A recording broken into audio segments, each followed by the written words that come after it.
It's Offside with Hawes and McGuire. Ready, set, go. Hey, it's Offside with Hawes and McGuire. I'm Hawes. I'm McGuire. Welcome to this is our second playoff episode. Hey, welcome home. Hey, well, thank you very much. I've been traveling. Globetrotter here. I've been a wild rover. Yeah, been a wild rover. I've been a wild rover. I was in Ireland. I was in Northern Ireland for 2 weeks. Spent all my money on whiskey and beer. I certainly did, actually. I had a great time. Yeah. I had a great time. I reacquainted myself with my favorite lager. Yeah. Okay, and I know everybody likes, we got to have a Guinness. I'm not a big Guinness guy. Neither am I. Okay. Yeah. I like my lager, and there's a local lager called Rockshore. Okay. Okay. Yeah. Which it goes down so smooth. Yeah. Oh, as does Redneck Lager here in Canada. Ding, ding, ding. Sponsor shout out. But it's great, and it's just, you know what, I just enjoy it. I enjoyed the beer. I enjoyed the music. I got to tell you. Get up and play? I did. I brought a guitar. Yeah. And I left it there with my friends. Okay. So that I don't have to keep lugging it back and forth. Because part of this trip, correct me if I'm wrong, but some of this trip was a little bit of reconnaissance, was it not? It was significant reconnaissance for our trip in September. Yep. And it was not that I hadn't been or all the things on this trip weren't known to me. What I wanted to do was to show up without fanfare. Yeah. Okay, and see how the service was, right? And see because if I was going to change, if I get there and the hotel's shit, it's like, okay, you know what, we'll just move the hotel, right? Yeah. And if I get there and the service is whatever, anyways, it was impeccable the whole time. I was telling you this, I was so impressed with the level of customer service in the hospitality sector. Yeah. In Northern Ireland. It's not so much the same in the Republic, I'm going to tell you right now, is that the Republic they're so used to travel and tourism, and it's just like it's a churning thing. But Northern Ireland is fairly new to having people come. Yeah. But it is gangbusters now, and they are so, the people are so nice and friendly and willing to do anything. If you're lost, and this is this has happened to me. We're lost, and I'm looking for this place. And I said to this guy who was walking by, "Excuse me, you have any idea where such and such is?" And he was speaking in an accent that was almost indiscernible to me. And I was like, "What the fuck is this guy saying?" He goes, "Listen, just follow me." And he walks me in the opposite direction from where he was going, to take me to where I'm going. No way. Yeah, to turn around. Okay. And then for the small cost of a whiskey. Well, so you know what? Just that's the level of friendliness, though. Yeah. That most of Belfast is certainly like, and right up throughout the Glens and stuff like that. People are absolutely amazing. Well, we'll see that in the south. No, I did hear him mutter, "Fucking idiot." It was such a good trip, and you know what? I am pleased to say I tried to expand our trip, right? Yeah. Because I've had more people asking. Yeah. If anybody drops out, let me know. And I said, well, I'm going, and so I went, through, and I went to the first golf course. Yep. And I said, listen, if I add another, and by the way, the first golf course, Sea Point, that we're playing, okay, in Drogheda, we have the course to ourselves. So he says, absolutely, you can bring another. So they're planning maintenance that day, but they're not going to do it until after we play the holes. You gotta be kidding. Yeah, we get the whole course to ourselves. Holy. Okay. Wow. So that's pretty cool. So, and super nice that group that owns it now. They own a couple, and so for our next trip, we're linking in with them for some more spots. So we do that. So he goes, oh, absolutely. So then the next day, I think I do Scrabble. I did Scrabble, okay? Which, by the way, you'll be huffing, okay? Because, it's a walk. It's all walking, right? And this is hilly. It's hilly, but it's so fun. It's a fun course. Yeah. And gorgeous views, and Yeah. it's really great. And I said, they absolutely, okay. So I'm like, oh, fuck, this is great. So I figure I'm going to increase our group, okay. And then I go to the hotel, and the hotel goes, you know what? We can accommodate you. So we could get some more rooms. I said, great. They go, well, we'll put them aside for you. And I said, okay, great. So then I go and I There'll be a roadblock coming here somewhere. Yeah. So the last hotel that we got to go to, which is up in Port Rush, Yeah. they don't have any rooms. Okay. Okay. So it's as a matter of fact, I got to talk to you about this, and we might as well do it on air. Here we go. You and I are staying for one night. It's about 500 meters away from the main hotel. Okay. In another hotel, Okay. a decent hotel. Yeah. But we have to stay there because they don't have enough rooms that other night. And we're going to be there with some folks from another group because they don't. It'll be fine. And walk. And I've arranged to drive. Oh no! I've arranged a guy to drive us everywhere. He's going to take us into town to the pub, pick us up, make sure we get home. Okay. Okay. So I've got all that arranged, but it was. I don't care about that, buddy. You know that. But man. I could not get more rooms. The last time I went to do it. Ireland, I didn't even check in a couple places, so it doesn't matter to me. The boys still joke about that. Whose luggage is that? Then I rolled in at 7 a.m, or whatever. Oh, really? Yeah.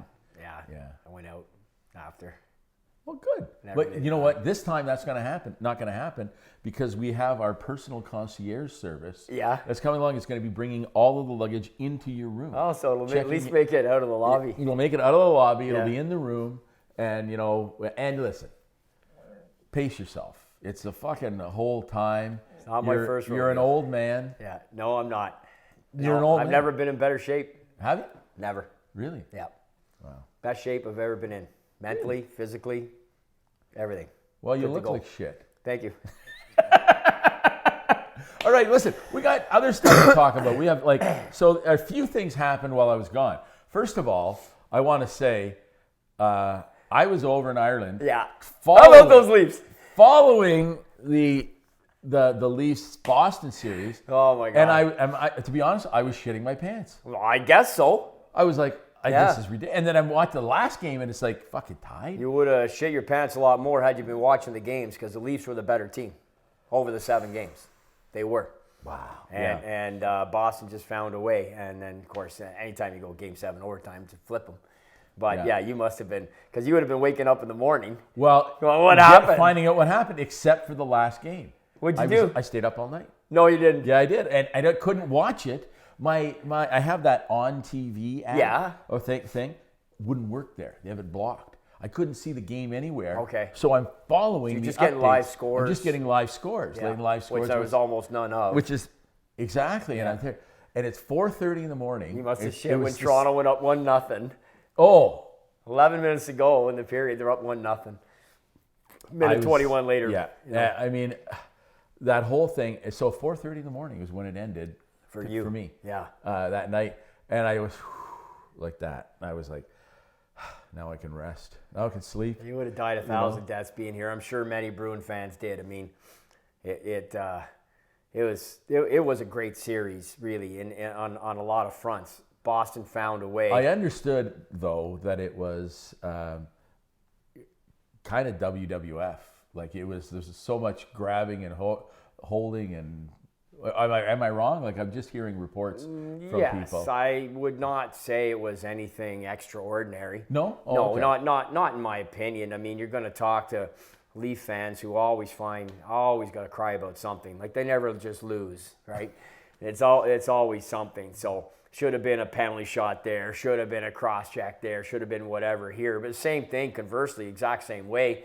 Leafs scored one of their goals in one of the 2 games they won without Austin Matthews, Right. who sat out. And that's the other thing, Chris, is that Nylander has migraines, can't play the first 3 games. He comes back. Matthews goes out of the lineup, undisclosed illness, misses 2 games. Toronto wins them both Yeah, without Matthews I know. and played well. And really, other than Game 3, I mean, Matthews was a beast in Game 2 to tie the series. Yeah. Game 3, the Leafs just that was their worst game of the series. and Boston goes up 2-1, then 3-1 on a game that really was probably a pick'em. Then Toronto wins the 2 without Matthews, and you get to Game 7. Yeah. Which was really, it was a good effort by Boston in Game 7. Much better effort. Games 5 and 6, they could barely get a shot on net. Well, so in the first period. So this leads me to a concern that I have for the Bruins.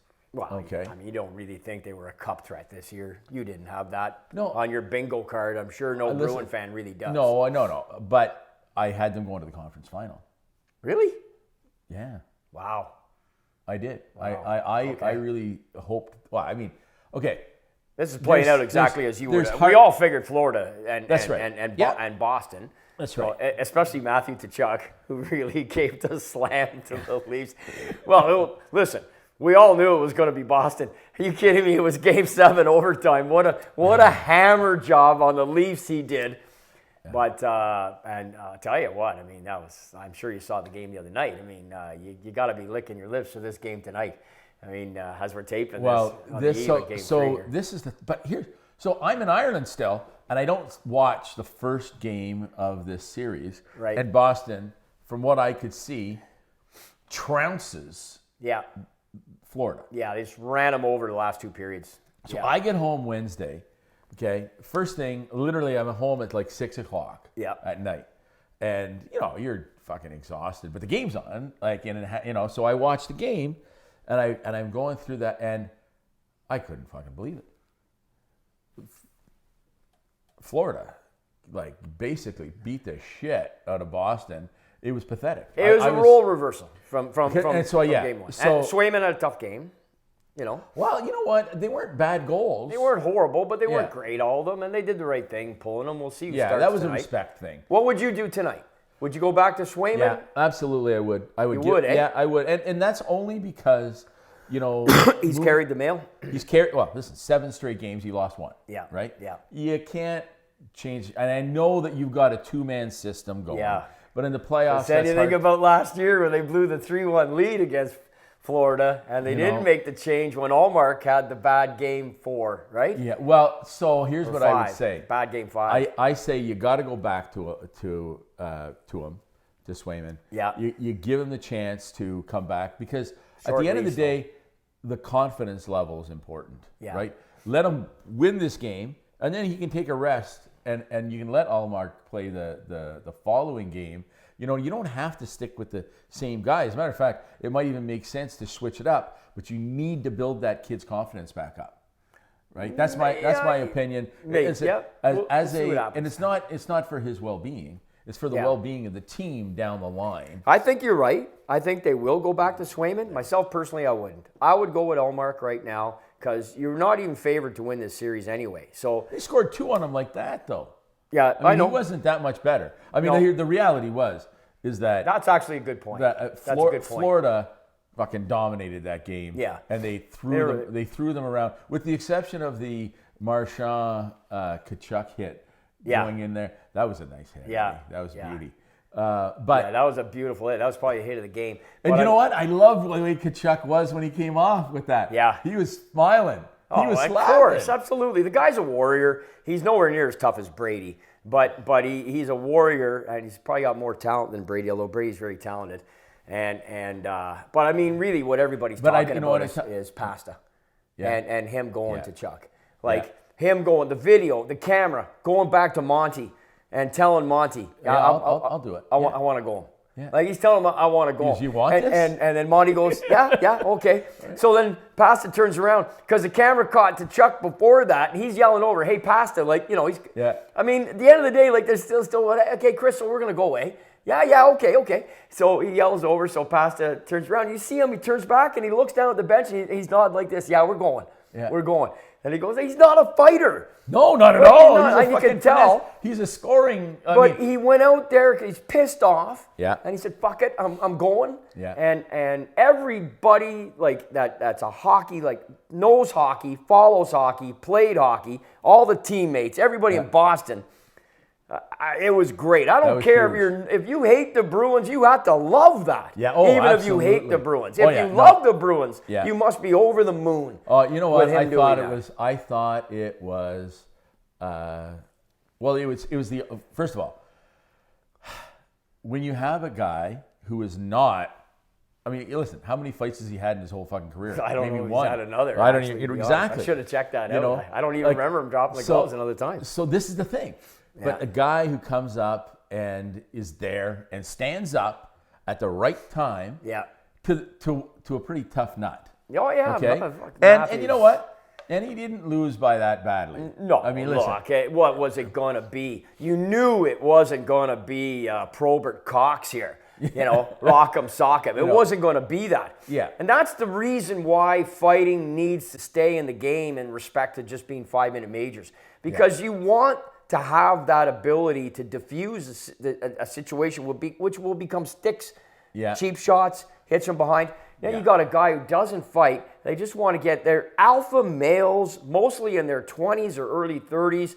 This is schoolyard stuff when we were kids or did it, and it's the same thing. Only these guys, it's a big business, and they're pissed off. They're frustrated, and he wanted to go. They're getting their asses handed to them. Yeah. And Chuck's all over them. Yeah. And he wanted to go. I think it was. You know what? It was great. You know what? I will tell you this though. He lost I the fight. fucking hate. He took one big shot. That's it. He took. Yeah. It was. But you know what? Exactly. But at the end of the day, you know who I hate in that whole scenario? Is fucking Keith Kachuk.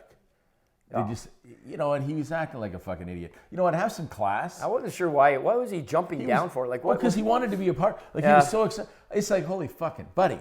Christ, he's fighting Pasternak. Like, what do Like, you know what I mean? And you're making it out like you just dropped Ryan Reeves or something. I got to tell you, I was disappointed in him as a human being because I thought that he would have more maturity at this point in his life because he's our age almost. But at the end of the day, I mean that's neither here nor there. Those 2 ounces that he lost walking those 4 steps, he made up for later.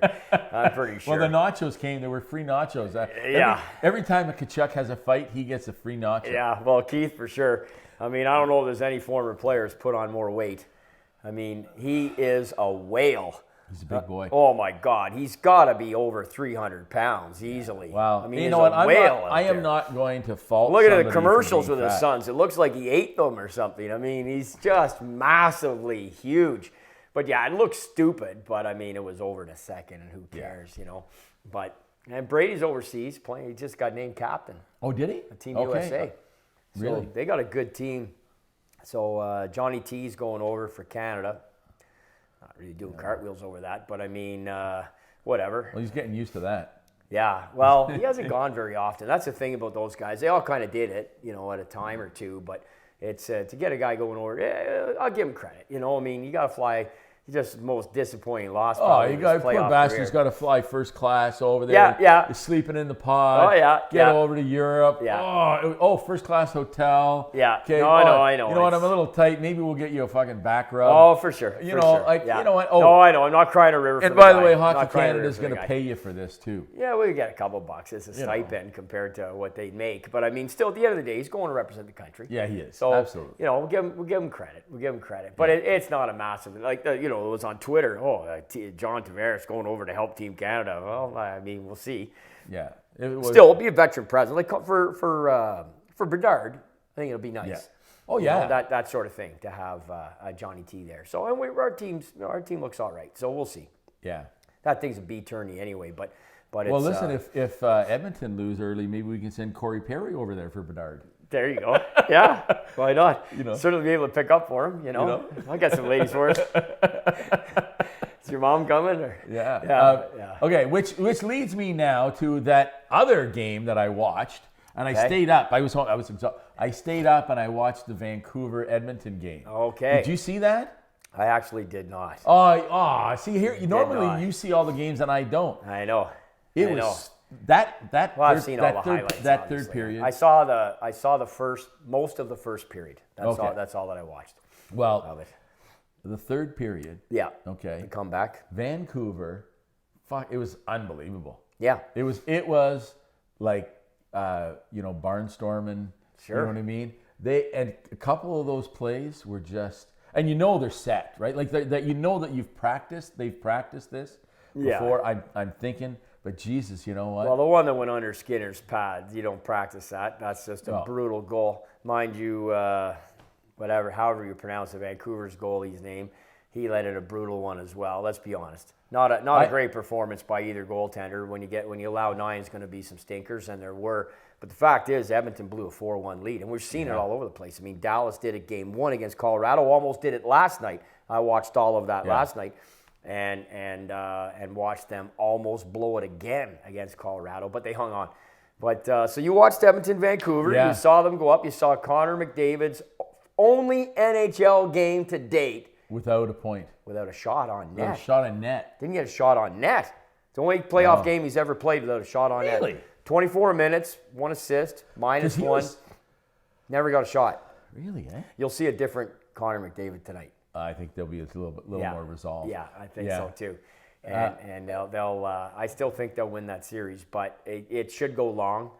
Dallas, Colorado should go long. I mean, the one that's going to end, it looks like quickly, has probably been the best hockey, is the Rangers, Carolina. I mean, that's just sick hockey. I haven't seen a single bit. Oh, sorry. It's as good as I've seen. I shouldn't say that. No, I did see part of the game last night, I guess. Okay, yeah. Last night. Yeah.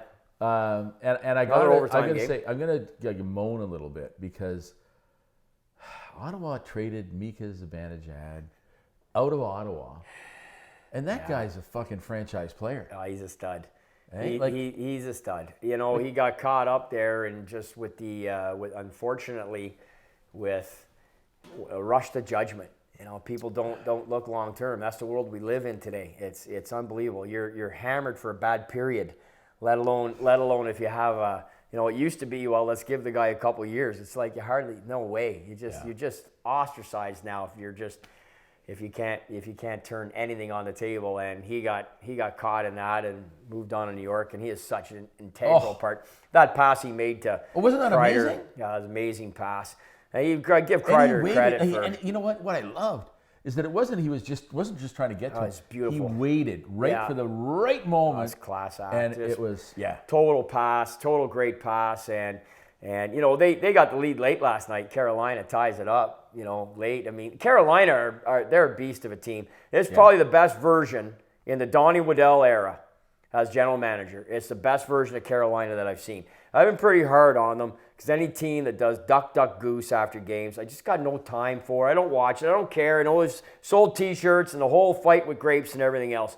But, you know, I can't wait to flip after games if I'm going to watch that. Anyway, regardless, I know it's a stupid comment pretty much. But the fact is, they've been soft.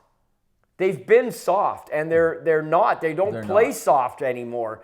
And it's not that they've got a bunch of enforcers on the team. It's team toughness that we used to preach here in Ottawa. Say, team toughness. Well, team toughness is guys like Pasternak going out there and saying, screw you, I'm not taking it anymore, let's go. Yeah. You need 18 guys like that. Yeah. And that's what wins. Yeah, you need your required amount of talent in your goaltending specialty teams. But if you have 18 guys with heart like that, Carolina has not had that, and this year they do. Yeah. But they're up against a team that could very well win the Stanley Cup. Like, the Rangers look amazing. The Rangers are a pretty... you know what? I wasn't giving a lot of hope to an Eastern Conference team winning the Cup. I'll be honest with you. Like I always. No, I think the West, most people have pulled called a team in the West. Yeah, for sure. But that being said, what I have seen out of New York right now. Well, no, but not just out of New York, but even Florida. Like, I thought Florida was going to be a dud this year, right? Which they were initially, and then they got better. Okay, but no, what? You don't think they played up to their potential in the early part of the season? Well, I mean, I didn't really. I kind of put more stock in. Let's see where things are at Game 70 and 80. Just right. Yeah. No. Exactly. But they were there. But my point is that, you know, I've been impressed with the level of play and I'm going to say I have been disappointed in Boston. Okay, and it's my team. I only saw the one game, so tonight will be a different story. Yeah. Okay. I was impressed with Florida as I was last year. Okay. How could you not be? You know what I mean? Yeah, they were. And I was impressed with both the Carolina-New York game. Oh, the part that I saw, like, and I'll admit, like, I had dozed off. That game too has been the best game of the playoffs, and yeah, I missed Edmonton. Vancouver's probably the only game. Like I said, I saw most of the first period, so I've seen parts of every playoff game that's been played so far, parts of and chunks of, good chunks, or if not all of other games.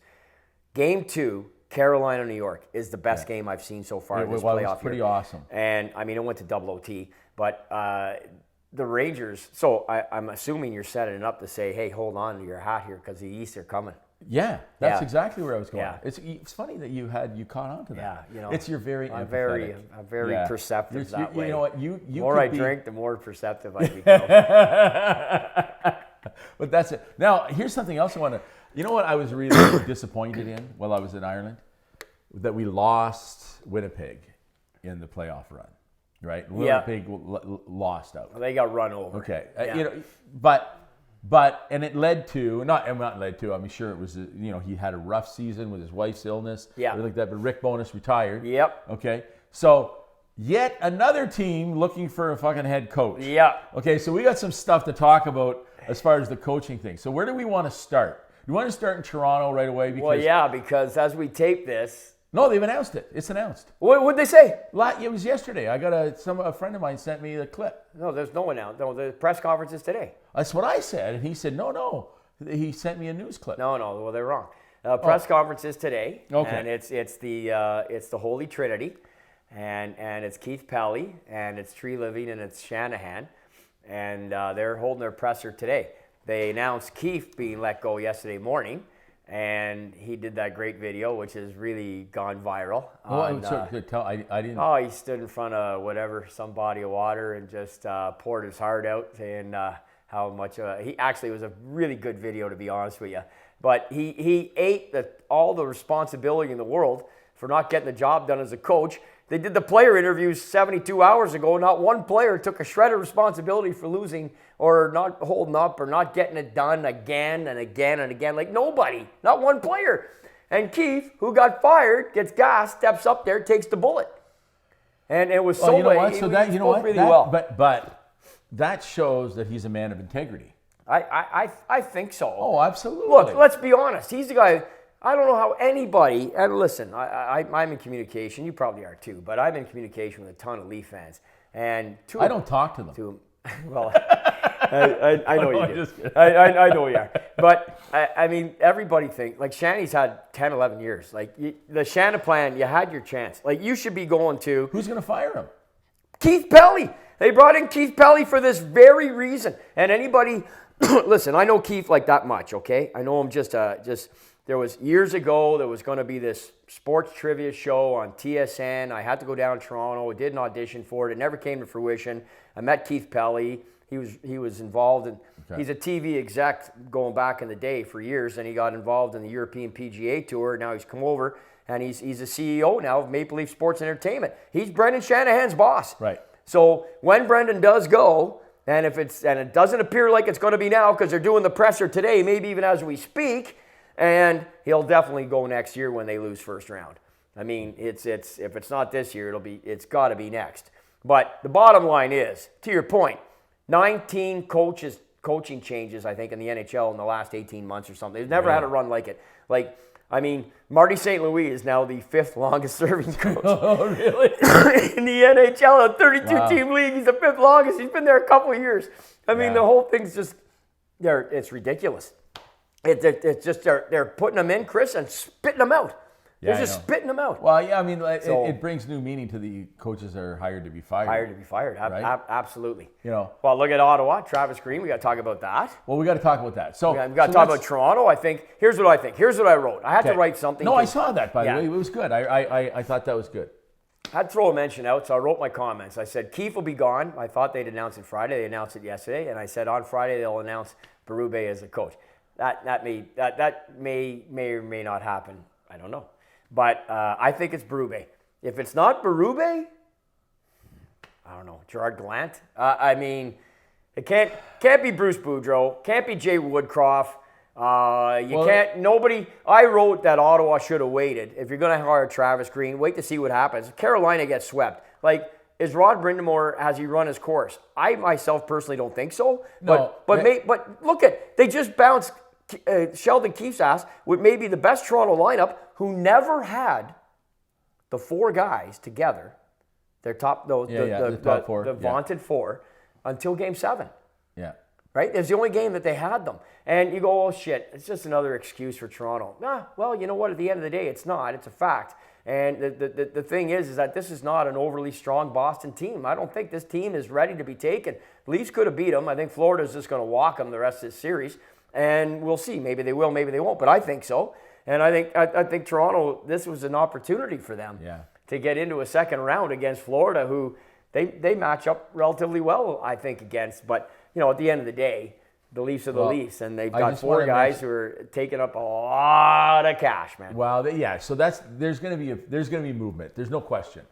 It has to happen. I don't care what it is. And if you're a coach, okay, coming into Toronto, and your hands are tied with these, the four horsemen of the apocalypse. Yeah. Okay. Which, by the way, if Toronto ever makes it to the Stanley Cup Finals, that's the first sign of the apocalypse. Yeah. Okay. Yeah. This is not right. Okay. But so they got to get rid of one of those guys. Okay. And so here's what I'm getting. I'm in Ireland. Okay. Yeah. And I'm getting texts from Evan.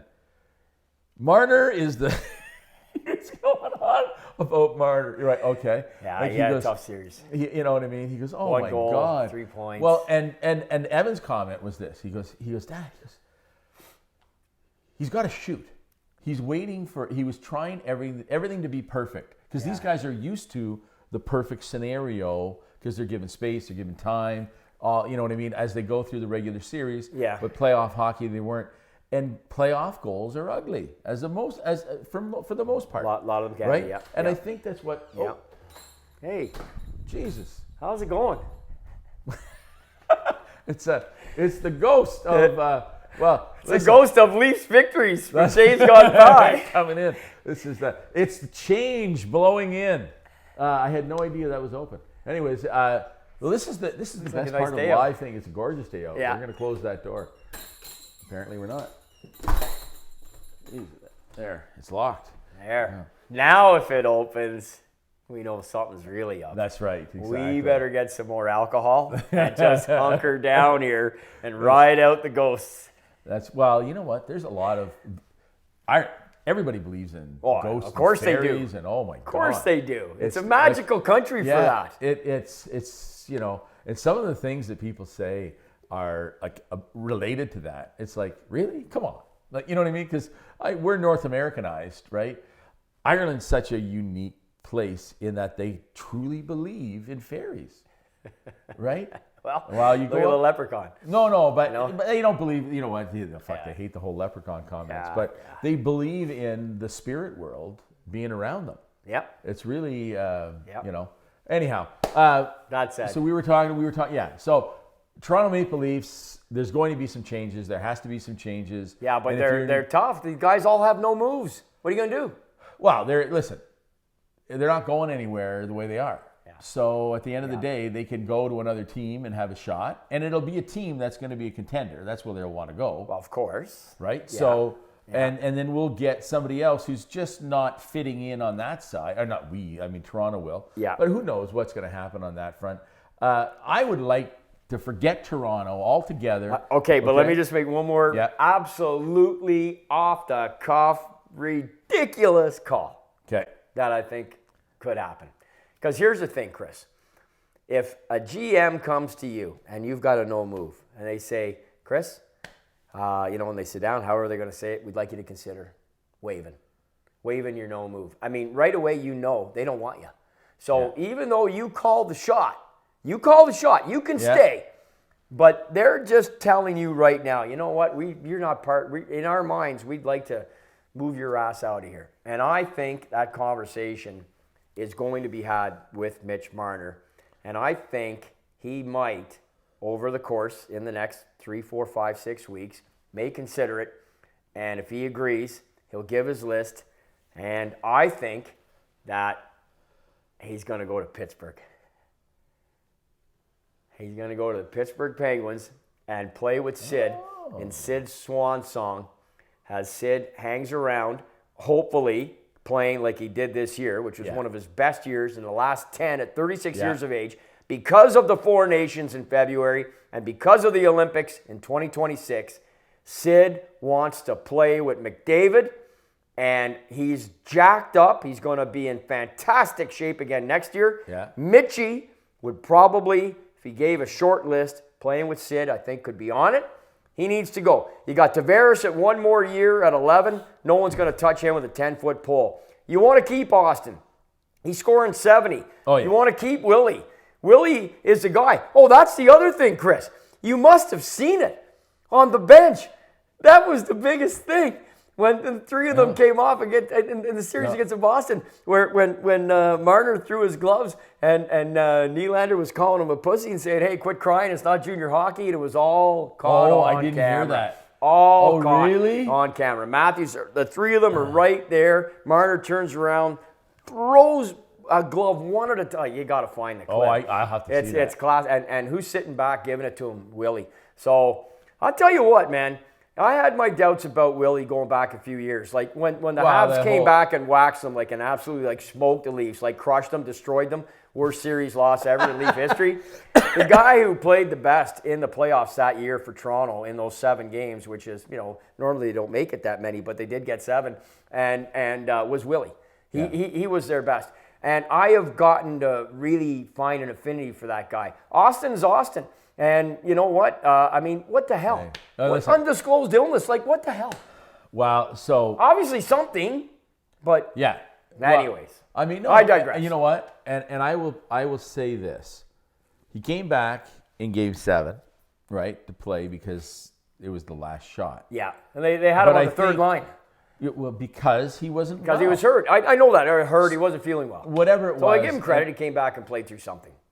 Exactly. Yeah. Now, no one's going to, I hate to say this, and I'm not going to say, no one, the way he played in Game 2, okay, that series, he didn't have to play another game for the rest of the fucking playoffs. In my opinion, he earned my respect that day. Problem is, Chris, though, the best players continue that, and he didn't. Well, of course, he went out of the lineup. He was hurt. He was sick. Whether it was, so here again, yeah, you're right. Sorry, go ahead. So, you can't, it's like saying, I saw Bobby Orr play in Chicago. He didn't look that fucking good, right? Well, he was playing on crutches, you can't judge somebody. He still was good. I know that. But point is that you can't judge somebody when they're playing injured. I think we're going to find out that there's something, you know what I mean? I don't know. Nothing's come out about that, so I don't know if we'll ever definitively hear. There'll be 9,000 rumors, but at least in Willie's case, we heard it was migraines. Right. So it was something definitive, albeit really strange. Well, did he normally suffer from migraines? Not to my knowledge. Apparently they did concussion testing because you don't want to screw around with the head. Yeah, no, right? exactly. Yeah. The guy's claiming he can't. He's got migraine symptoms. I don't know if he has a history of them or not. I've never suffered from them, but people who have, you must know people. I know people, and they can be really do a number on you, right? If you suffer from migraines, when I was younger, I had migraines. Oh, you did, eh? Yeah, but I kind of grew out of it. But when I was you got to remember, he's a young man. Well, that's true. Yeah. Yeah. We're a little bit older. I know, but I remember you throw up. You're I remember I was living on my own. I was, I called my mom and dad. I said, Mom, I can't even. I'm debilitated. I want my mummy. Yeah. You know what I mean? So my parents come over. Dad my sent money because I got to make the bar. Yeah, exactly. So my dad comes over, and my mom said, well, okay, I'm going to try and, she was doing what she had. She put the cloth on me. She did all that stuff. And my dad goes into the fridge. Jesus Christ, you don't have any food. All you have is beer in here. Well, there's your fucking problem. He's hungover, Barb. Jesus, the kid's hungover. There's not... we're coming to fix a hangover. It's anyway, I hadn't been drinking or anything like that. You know what I mean? But I just remember that as my, my dad's sympathy was, Jesus Christ, it's a hangover. Get over it. Oh boy. Okay, Ottawa Senators have a new coach in Travis Green. Yeah. Okay, so rumor has it he runs a tough camp. Yeah. Okay. Yeah. So what do you think of that? And what do you think? Whatever. Is okay? As opposed to all the other coaches who don't run a tough camp, I don't know. This I don't know. You know what it reminded me of? It reminded me of the start of the season last year when a bunch of the Ottawa media were freaking out because so many of the Senators were in town early. They're all here early. Everybody's so excited. Everybody can't wait to get the season going. Like, players aren't showing up early on the other teams. But it was such a big deal made out of it. And that's just the first thing I thought of when I heard about Travis Green, notorious. I mean, his lengthy coaching career, notorious for running and so much success. He just runs a killer training camp. And I mean, I kind of had to laugh. But I mean, look, it's an underwhelming hire. Let's be honest. It's not the sexy hire that a lot of people were hoping for, and that may very well have been because those guys said we don't want to come here, or Ottawa didn't want to pay the money that Berube's probably going to command as a Stanley Cup winning coach from just 5 years ago. So, maybe he can call a bigger shot than Travis Green certainly can, who just literally 2 to 3 weeks ago said, "I really hope I can stay in New Jersey," and now all of a sudden he's the head coach of Ottawa. Like, it's just the whole thing. And now we've got to just shovel up, everything that's being said about him. But my bigger concern, though, is not him only. It's the rest of the staff. Because that makes a huge difference, right? So we were talking when we had our interview with Larry Robinson. Yeah. And he was talking about, with Scotty Bowman, said, when he moved to a team. Yeah. He said, Scotty, we're going to bring you here, but we don't want you running the practices. We want you. You remember that comment? Vaguely. He brought in an assistant. Yeah. Who ran the practices and did a few things. That was Scotty's MO anyway. That's right. Yeah. Okay, and that was so. But my point is that I think one of the issues that we have in Ottawa is, we know it's the defensive ability that we have. Okay. Yeah. And that, but. So who's going to be responsible with that? Ultimately, the head coach sets plays. He calls the bench. He sets strategy with the help of and the tactics of his offensive and his defensive coordinators, right? So who are those guys going to be? Because to me, those are the guys. If they work well as a triangle, okay? Yeah. Okay. The holy triangle. Okay, you, me, and if they work together, then you can have a winning coaching staff, right? But the buck's got to stop with somebody. I mean, you're not telling me the success of the Senators is going to be based on who their assistants are. Well, I think a significant amount of the coaching success will be they've got talent on the teams. It's a matter of coaching these kids to play the way they need to play, and I think we've seen some moments of that throughout, whether it was Jacques Martin when he was coaching, or anyone before. Like, I don't even know. Like, it went. Well, they've had a bunch of coaches in here. It's like their first assignment, other than Craig Hartsburg had a cup of coffee elsewhere. Everybody else that came in here, it was their first coaching gig after Brian Murray.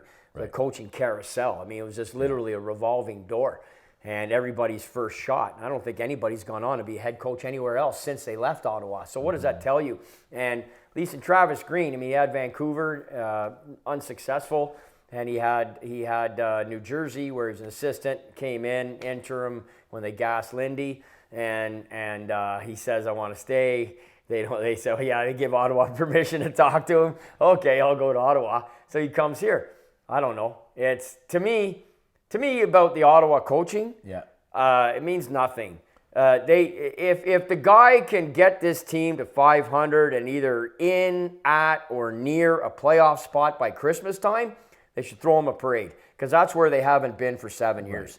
So whoever it may be, if Travis Green can come in here and he runs a training camp and a couple guys puke and there's video and you see a guy, whatever, and oh wow, look at him, he's really getting the guys ready, and everybody's here early, and all the Sens media can go, look at us, well, everybody's here, everybody's excited, we're ready not to miss the playoffs 8 years in a row, and this becomes the next big thing. Okay, good. So what else are you going to say? So here's my thought, okay? I think they set this whole thing up, and a lot of it is hype, right? And I think it's a lot is. And you got to start. You got to promote. And I'll call it propaganda. But I think that the players are the ones they're trying to sell to right now.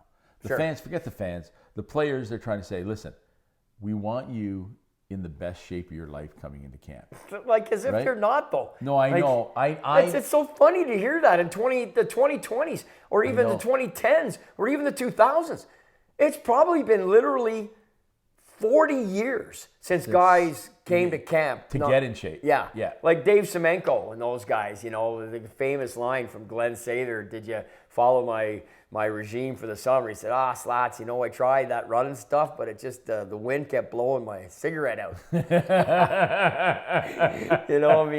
That's 40 years ago. Yeah. And that was sort of the end of the era. Yeah. When guys didn't train like machines, the Gary Roberts, off-ice training regime that all these guys go through now. And you're telling me you're going to come to shape and because Travis Green has this thing, you got to skate the length of the ice back and forth in 40 seconds, like 4 times. Right. 4 times in 40 seconds is apparently the benchmark. That's one of the things I heard anyway. And I'm sure it's probably incredibly taxing, no doubt. I mean, we'd probably have a tough time doing it right now, you and me. Even just there and back, forget about 4 times.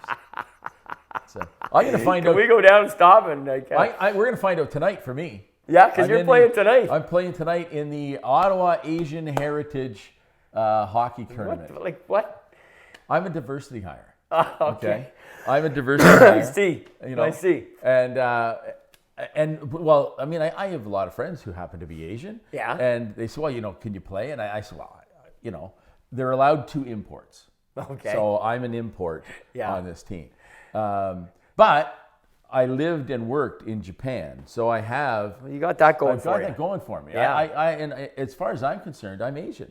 And who the fuck is there going to tell me that I'm not? Nobody. Really, exactly. Nobody, man. So, but I am an import on this team. But this is my first. This is my first real skate. Yeah. Since the end of since you were. So I was unavailable for the playoffs. As they say, like I'm no better than fucking Matthews when it comes to that. Like Well, I think I think your illness was a little bit more what you've gone through in the last since November anyway. A lot more significant than what Austin's gone through. But obviously Austin went through something, couldn't play. Nylander migraines, couldn't play. It is bad luck for sure for Toronto. Think of that year against Montreal. Corey Perry took Johnny T out first shift almost of the game, And they've had some bad luck that way. But at the end of the day, the teams, you have to overcome. Yeah. You have to overcome. And even everybody else in the lineup, blowing that to Montreal, losing to Columbus, some of their other losses, the lead against Boston in 2013 will always be that'll be historic. The greatest. Yeah, the greatest. 10-22 to go, you're up 4-1, you blow it. That's an NHL record for a playoff game. Their losses are creative. And it was not too far off with the Vancouver game. But that was not a Game 7, though. No, it wasn't a Game 7, but it was the same score. Yeah. It just wasn't as late. But you're right. It obviously a lot of similarities, and we'll see. I do think Edmonton are the better team, but I mean Vancouver are going to be a real tough out. That series should be really entertaining. They've got some players, I got to tell you. Oh yeah, and you don't get to see them very often. You got Peter rejuvenated. You got Rick Tockett's going to win the Jack Adams hands down.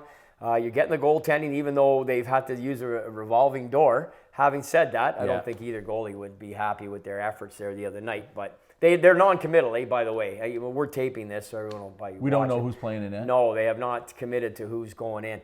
But the bottom line is they got through that opening round against Nashville using 3 goaltenders.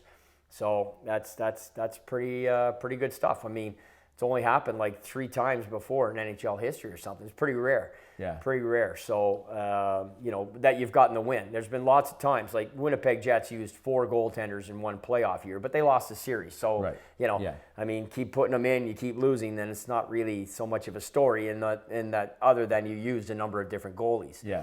But it's that's the NHL record, by the way, for most ever used in one series, one playoff year. But here we are. We'll see what happens. The playoffs have been great. I've been through. Travis Green, underwhelming hire. It means nothing to me. Absolutely nothing. Show me October, November, December, and then I'll, really. I mean, either the guys didn't want to come, or Ottawa didn't want to pay. Yeah. One of 2 ways. I don't think it's a money thing. I don't think so either with Angela. I don't think it's a money thing. So I think Berube, maybe Turkey, maybe Gallant, maybe whomever else they may have talked to, didn't want to come. Yeah. Well, and you know what? That is not a good thing. I gotta keep an eye on the time because I got to golf. Well, you're like George Burns with the cigar. You know how long you've been into it. I know, because I'm know damn near out of my pint. You know what that means, folks. If I'm not drinking, I'm not happy. It's, all right. Well, so what do we have to round up this episode for? Like, do we have anything to talk about? Anything beyond? Let's see. We covered off Ireland. I wanted to talk to you about that. Covered off the playoffs. We've got... no, I don't think so. I mean, all the trophy nominees, we can save that for later on when we get there in June. You know what? We're going to be back. We're going to get a sponsor to send us to the awards. Yeah? Yeah. We got to talk to them. We don't know who that's going to be. And if you're one of the 7 people watching this and happen to be well-heeled, yeah. You know what I mean? Yeah, float us some money so Chris and I can go we want to go get on the road again like we did. We want to go to Vegas to do the... Florida, thanks to Gib Patterson's collection of golf courses. Gib came through and we got to Florida. So I'm going to go back and see Mr. Patterson. Maybe he'll we jump got in a again. whole slew of interviews that we have set up. Yeah. Starting with one. And we're going to actually... Well, I don't know if you're going to be there, but I'm going to start this summer. Yeah. Doing some interviews of people. I'm we have ready to go anytime, buddy. I'm ready to go anytime. I can tell you this. I did a gig at the Sensplex, and geez, what's the name of that bar up there now? God, they've done such a good job on it. But Brian Kilray was there. It's a Bill Kitchen Memorial. Oh, I saw. Yeah, you saw the picture of that. And so I was talking to Killer about the real start to the Players Union because most people just don't know that Ted Lindsay didn't start it. He made the attempt. Unfortunately, he was unsuccessful. That's right. But the guy who really did start the Players Union was Brian Kilray. And when we do interview him, I'll get him to expand on that. But I did get him talking about it for a few minutes. I just took my phone. I said, Killer, can I tape this? Oh, yeah? And he said, sure. And I pushed play and record. And I got gold, man. Oh, I got gold. So it's that's historic, what happened in 1966 in Springfield. And when we do talk to him, we'll get him to talk about that. He was in Springfield in 66. Yep. Okay. With a famous ex-Boston Bruin as the general manager there and coach, wasn't he? Yeah, that was owner. Owner. Yeah, Eddie Shore. I mean, that whole thing developed into a war between Springfield and Eddie Shore. Right. Who and he lost the team, didn't he? Killer had Alan Eagleson come down, and Alan Eagleson came in, and they ratified the Springfield team as unionized. That was the first time ever in NHL history. It was not Alan Eagleson. It was not Lauren Chabot. It was not Gus Morrison. It was not Doug Harvey. It was nobody else. And I had no problem with them honoring Ted, because what Ted Lindsay did in the late 50s was historic in that he drew a line in the sand. Right. And he basically said, fuck you guys. Yeah, but they dealt said, with yeah, him. you know what, Ted, fuck you. Yeah. We're trading you to Chicago. What do you think of that? Yeah. You know, every one of those guys ended up getting traded. Yeah. You know, Morrison got traded, Doug Harvey got traded, Ted Lindsay got traded. They all got traded because they were the front for the NHL who went and tried to start that union. So I got no problem with them renaming the Lester Pearson Award the Ted Lindsay Award. I just wish they'd do the same thing with the Hart Trophy, the Gordie Howe Memorial, as we've discussed. That's another story another time. However, I don't think we have much else to say right now, Chris. We can get out of Dodge, and because we're going to do another show in a few days. We are, and I got to get my skate sharpened. Yeah, your skates sharpened. I'm getting my skates sharpened, and that's about it. And I'm taking the car for a drive. Taking my car out for the drive. And tell them what car you got. I'm cruising in my 1959 Oldsmobile 98 convertible. Well, I can tell you, Dickinson Day Parade. I will be in. You want me to be in the Dickinson Day Parade? I Parade? really think you should go, and you should be either right in front of us or right behind us. What are you in it for? What are you in? I am, Gordie Paul and I are going to be in a 1958 Pontiac. Oh, yeah? And owned by Wendy Karkner.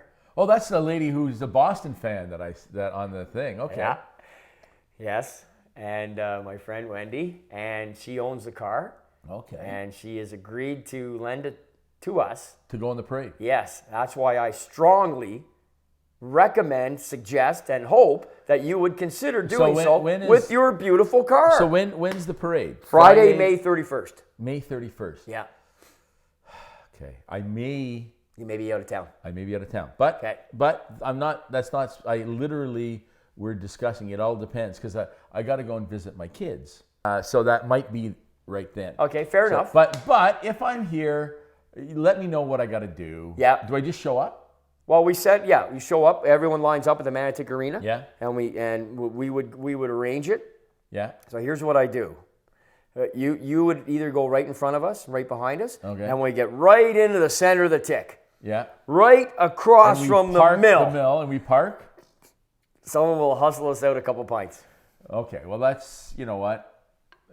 Only for the passengers of that. Yes, of course. It's we would illegal to drink never and drive. Ever do that? Probably illegal to be in the car and drink, isn't it? Or is that legal? I think I think if it's a parade, it's not really. Yeah. You know, I'm I not think sure. that's okay. It's got to be all right. Yeah, you know what? I'm not really quite sure. It's time to stand up, folks. It's time to say, I'm not saying that you should be drinking in the parade, but you know what? We got to But drink in the parade. But yeah, okay. But Liam says drink in the parade. Okay, this has been Offside with Haas McGuire. I'm Haas. I'm McGuire. G'day.